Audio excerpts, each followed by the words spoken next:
ಪಾಠ 10. ಜೀವಿಗಳು ಅವುಗಳ ಗುಣಗಳ ಅನ್ವೇಷಣೆ. ನಮ್ಮ ಕಲಿಕೆಯನ್ನು ವಿಸ್ತರಿಸಿಕೊಳ್ಳೋಣ. ಸಸ್ಯಗಳು ಮತ್ತು ಪ್ರಾಣಿಗಳ ಜೀವನ ಚಕ್ರಗಳಲ್ಲಿನ ಹೋಲಿಕೆಗಳು ಮತ್ತು ವ್ಯತ್ಯಾಸಗಳನ್ನು ಪಟ್ಟಿ ಮಾಡಿ. ಹೋಲಿಕೆಗಳು. ಸಸ್ಯಗಳು ಮತ್ತು ಪ್ರಾಣಿಗಳು ಹುಟ್ಟು ಮತ್ತು ಸಾವನ್ನು ಹೊಂದಿವೆ. ಇವೆರಡು ಸಣ್ಣ ಆರಂಭಿಕ ಹಂತದಿಂದ ಬೆಳೆದು ಪ್ರೌಢ ಹಂತಕ್ಕೆ ತಲುಪುತ್ತವೆ. ಸಸ್ಯಗಳು ಮತ್ತು ಪ್ರಾಣಿಗಳು ಸಂತಾನೋತ್ಪತ್ತಿಯನ್ನು ಮಾಡುತ್ತವೆ ಹಾಗೂ ವಂಶವನ್ನು ವೃದ್ಧಿ ಮಾಡುತ್ತವೆ. ಸಸ್ಯಗಳು ಮತ್ತು ಪ್ರಾಣಿಗಳು ಆಹಾರ ಸೇವನೆಯನ್ನು ಮಾಡುತ್ತವೆ. ಸಸ್ಯಗಳು ಮತ್ತು ಪ್ರಾಣಿಗಳು ವಿಸರ್ಜನೆ ಮಾಡುತ್ತವೆ. ವ್ಯತ್ಯಾಸ. ಸಸ್ಯಗಳ ಜೀವನ ಚಕ್ರ, ಪ್ರಾಣಿಗಳ ಜೀವನ ಚಕ್ರ.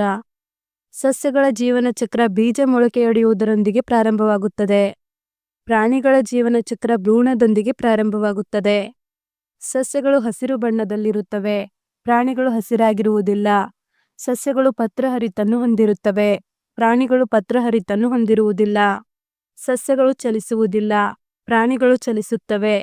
ಸಸ್ಯಗಳು ಹೂವು, ಬೀಜಗಳನ್ನು ಉತ್ಪಾದಿಸುತ್ತವೆ. ಪ್ರಾಣಿಗಳು ತಮ್ಮಂತೆ ಇರುವ ಮರಿಗಳಿಗೆ ಜನ್ಮ ನೀಡುತ್ತವೆ. ಪ್ರಶ್ನೆ 2. ಮುಂದಿನ ಪುಟದಲ್ಲಿರುವ ಕೋಷ್ಟಕವು ಕೆಲವು ಅಂಕಿಅಂಶಗಳನ್ನು ತೋರಿಸುತ್ತದೆ. ಅವುಗಳನ್ನು ಅಧ್ಯಯನ ಮಾಡಿ ಮತ್ತು 2ನೇ ಮತ್ತು 3ನೇ ಕಂಬ ಸಾಲಿನಲ್ಲಿ ನೀಡಲಾದ ಪರಿಸ್ಥಿತಿಗಳಿಗೆ ಸೂಕ್ತವಾದ ಉದಾಹರಣೆಗಳನ್ನು ಕಂಡುಕೊಳ್ಳಲು ಪ್ರಯತ್ನಿಸಿ. ಕೆಳಗೆ ನೀಡಲಾದ ಯಾವುದೇ ಪರಿಸ್ಥಿತಿಗಳಿಗೆ ಉದಾಹರಣೆ ನೀಡಲು ಸಾಧ್ಯವಿಲ್ಲವೆಂದಾದರೆ ಕಾರಣ ಕೊಡಿ. ಇದು ಬೆಳೆಯುತ್ತದೆಯೇ? ಇಲ್ಲ. ಇದು ಉಸಿರಾಡುತ್ತದೆಯೇ? ಇಲ್ಲ. ಉದಾಹರಣೆ ಕಲ್ಲು, ಕ್ಷರ, ನಿರ್ಜೀವಿ. ಇದು ಬೆಳೆಯುತ್ತದೆಯೇ? ಇಲ್ಲ. ಇದು ಉಸಿರಾಡುತ್ತದೆಯೇ? ಹೌದು. ಉದಾಹರಣೆಗೆ ವೈರಸ್, ಕ್ಷರ, ಅನ್ಯಜೀವಿಯ ದೇಹದಲ್ಲಿ ಉಸಿರಾಟ. ಇದು ಬೆಳೆಯುತ್ತದೆಯೇ? ಹೌದು. ಇದು ಉಸಿರಾಡುತ್ತದೆಯೇ? ಇಲ್ಲ. ಉದಾಹರಣೆ ಹಿಮಗಡ್ಡೆ, ಕ್ಷರ, ಚಳಿಗಾಲದಲ್ಲಿ ಗಾತ್ರದಲ್ಲಿ ಹೆಚ್ಚಳ, ಉಸಿರಾಡುವುದಿಲ್ಲ. ಇದು ಬೆಳೆಯುತ್ತದೆಯೇ? ಹೌದು. ಇದು ಉಸಿರಾಡುತ್ತದೆಯೇ? ಹೌದು. ಉದಾಹರಣೆ ಸಸ್ಯಗಳು ಮತ್ತು ಪ್ರಾಣಿಗಳು. ಕ್ಷರ, ಬೆಳೆಯುತ್ತವೆ, ಉಸಿರಾಡುತ್ತವೆ. ಪ್ರಶ್ನೆ 3. ಬೀಜ ಮೊಳೆಯಲು ವಿಭಿನ್ನ ಪರಿಸ್ಥಿತಿಗಳು ಬೇಕಾಗುತ್ತವೆ ಎಂದು ನೀವು ಕಲಿತಿದ್ದೀರಿ. ಧಾನ್ಯಗಳು ಮತ್ತು ಬೇಳೆಕಾಳುಗಳ ಸೂಕ್ತ ಸಂಗ್ರಹಣೆಗಾಗಿ ನಾವು ಈ ಜ್ಞಾನವನ್ನು ಹೇಗೆ ಬಳಸಬಹುದು? ಬೀಜ ಮೊಳೆಯಲು ಗಾಳಿ, ನೀರು, ಸೂರ್ಯನ ಬೆಳಕು ಬೇಕಾಗುತ್ತವೆ. ಆದ್ದರಿಂದ ಧಾನ್ಯಗಳು ಮತ್ತು ಬೇಳೆಕಾಳುಗಳ ಸೂಕ್ತ ಸಂಗ್ರಹಣೆಗಾಗಿ ಒಣಗಿಸಿ ಇಡಬೇಕು. ತಂಪಾದ ಸಂಗ್ರಹಣೆ ಮಾಡಬಹುದು. ಗಾಳಿ ಆಡದ ಪಾತ್ರೆಗಳಲ್ಲಿ ಸಂಗ್ರಹಿಸಿ ಇಡಬಹುದು. ಗೊದಮೊಟ್ಟೆಗಳಲ್ಲಿ ಬಾಲವಿದೆ ಎಂದು ನೀವು ಕಲಿತಿದ್ದೀರಿ. ಆದರೆ ಅದು ಕಪ್ಪೆಯಾಗಿ ಬೆಳೆದಂತೆ ಕಣ್ಮರೆಯಾಗುತ್ತದೆ. ಗೊದಮೊಟ್ಟೆ ಹಂತದಲ್ಲಿ ಬಾಲವನ್ನು ಹೊಂದುವ ಪ್ರಯೋಜನವೇನು? ಗೊದಮೊಟ್ಟೆಗಳು ಬಾಲವನ್ನು ಹೊಂದಿರುವುದರಿಂದ ನೀರಿನಲ್ಲಿ ಈಜಲು ಸಹಾಯ ಮಾಡುತ್ತದೆ ಹಾಗೂ ಆಹಾರವನ್ನು ಹುಡುಕಲು ಮತ್ತು ಪರಭಕ್ಷಗಳಿಂದ ತಪ್ಪಿಸಿಕೊಳ್ಳಲು ಸಹಾಯ ಮಾಡುತ್ತದೆ. ಬಾಲವು ನೀರಿನಲ್ಲಿ ಚಲಿಸುವಾಗ ಸಮತೋಲನವನ್ನು ಕಾಪಾಡಿಕೊಳ್ಳಲು ಸಹಾಯ ಮಾಡುತ್ತದೆ. ಮರದ ದಿಮ್ಮಿ ಚಲಿಸಲು ಸಾಧ್ಯವಿಲ್ಲದ ಕಾರಣ ಅದು ನಿರ್ಜೀವಿಯಾಗಿದೆ ಎಂದು ಚರಣ್ ಹೇಳುತ್ತಾನೆ. ಮರಗಳಿಂದ ದಿಮ್ಮಿ ಪಡೆಯುವುದರಿಂದ ಅದು ಜೀವಂತವಾಗಿದೆ ಎಂದು ಚಾರು ತಿರುಗಿಸಿ ಹೇಳುತ್ತಾಳೆ. ಚರಣ್ ಮತ್ತು ಚಾರು ನೀಡಿದ 2 ಹೇಳಿಕೆಗಳ ಪರವಾಗಿ ಅಥವಾ ವಿರುದ್ಧವಾಗಿ ನಿಮ್ಮ ವಾದವನ್ನು ಮಂಡಿಸಿ. ಚರಣ್ ಹೇಳಿಕೆ ಸರಿಯಾಗಿದೆ. ಏಕೆಂದರೆ ಮರದ ದಿಮ್ಮಿಯನ್ನು ಮರದಿಂದ ಬೇರ್ಪಡಿಸಿದ ನಂತರ ಅದು ಬೇರಿನ ಸಂಪರ್ಕ ಕಳೆದುಕೊಂಡು ನಿರ್ಜೀವಿಯಾಗುತ್ತದೆ. ಅದು ಇನ್ನು ಮುಂದೆ ಬೆಳವಣಿಗೆ, ಸಂತಾನೋತ್ಪತ್ತಿ ಹಾಗೂ ಯಾವುದೇ ಜೈವಿಕ ಗುಣಲಕ್ಷಣಗಳನ್ನು ಪ್ರದರ್ಶಿಸುವುದಿಲ್ಲ. ಚಾರು ಹೇಳಿಕೆ ತಪ್ಪಾಗಿದೆ. ಏಕೆಂದರೆ ಮರದ ದಿಮ್ಮೆಯನ್ನು ಮರದಿಂದ ಪಡೆದರೂ ಕೂಡ ಅದು ಉಸಿರಾಡುವುದಿಲ್ಲ, ಬೆಳೆಯುವುದಿಲ್ಲ, ಯಾವುದೇ ಜೈವಿಕ ಗುಣಲಕ್ಷಣಗಳನ್ನು ಹೊಂದಿಲ್ಲ. ಹಾಗಾಗಿ ಮರದ ದಿಮ್ಮಿ ನಿರ್ಜೀವಿ.